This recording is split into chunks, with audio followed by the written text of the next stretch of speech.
കസിൻ്റെ വൈഫിൻ്റെ ബർത്ത്ഡേക്ക് സർപ്രൈസ് ആയിട്ട് കേക്കും ഡ്രസ്സും ഒക്കെ കൊണ്ടുപോകാൻ എന്നെയാണ് കേട്ടോ കസിനെ ഏൽപ്പിച്ചിട്ടുണ്ടായിരുന്നത്. എന്നോളം വിശ്വാസമുള്ള വേറെ ആരും നമ്മുടെ ഫാമിലിയിൽ ഇല്ലാന്ന് അവന് ചുമ്മാ കേട്ടോ. കേക്ക് എന്തായാലും എൻ്റെ അടുത്തല്ലേ പറയുന്നത്, അപ്പോൾ ഡ്രസ്സും കൂടി എന്നെ ഏൽപ്പിച്ചു. അപ്പോൾ ഞാനിതാ മൂത്തുമ്മയെയും മൂത്തുമ്മാൻ്റെ മൂത്ത മരുമോളെയൊക്കെ കൂട്ടിയിട്ടാണ് കേട്ടോ കസിൻ്റെ വൈഫിൻ്റെ വീട്ടിലോട്ട് പോകുന്നത്. അവളുടെ വീട്ടിലാണ്. നമ്മൾ അവിടെ എത്തുന്ന സമയത്തേനും ഗേറ്റ് വീണു. പിന്നെ ഒന്നല്ല 2 ട്രെയിൻ പോകാൻ വേണ്ടിയിട്ട് വെയിറ്റ് ചെയ്യേണ്ടി വന്നു. കാലക്കേട് എന്ന് പറയാലോ, കുറേ സമയം അവിടെ നിന്നുപോയി. പിന്നെ ഇതാ നമ്മൾ അവളുടെ വീട്ടിലെത്തിയിട്ട് പിള്ളേരെല്ലാം കയ്യിൽ ഗിഫ്റ്റ് എല്ലാം പിടിച്ചിട്ട് പോയിട്ട് ബെല്ലടിക്കുകയാണ്. ആൾക്കറിയില്ല കേട്ടോ നമ്മൾ പോകുന്ന കാര്യം. പക്ഷേ നമ്മൾ പോയി അവിടെ എത്തുന്ന സമയത്ത് അവർക്ക് ഡോറില്ല, ഒരു ഹോട്ടലിലൂടെ ആരാന്ന് കണ്ടിട്ടുണ്ടായിരുന്നു.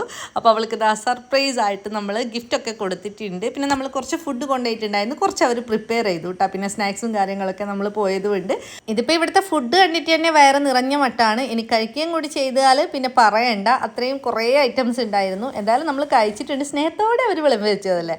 അപ്പോൾ അതാ നമ്മൾ കേക്ക് മാറ്റിയിട്ട് ബ്രൗണിയാണ് കേട്ടോ കൊണ്ടുപോയിട്ടുണ്ടായിരുന്നത്. ഇവൾക്ക് ബ്രൗണി ഭയങ്കര ഇഷ്ടമാണ്. അപ്പോൾ ബ്രൗണിയൊക്കെ കട്ട് ചെയ്തിട്ട് ബർത്ത്ഡേ വിഷൊക്കെ ചെയ്തിട്ട് നമ്മൾ മടങ്ങിയാണ്. വീഡിയോ ഇഷ്ടമായാൽ ലൈക്ക് ചെയ്യുക, ഷെയർ ചെയ്യുക, കമൻറ്റ് ചെയ്യുക. ടാറ്റാ.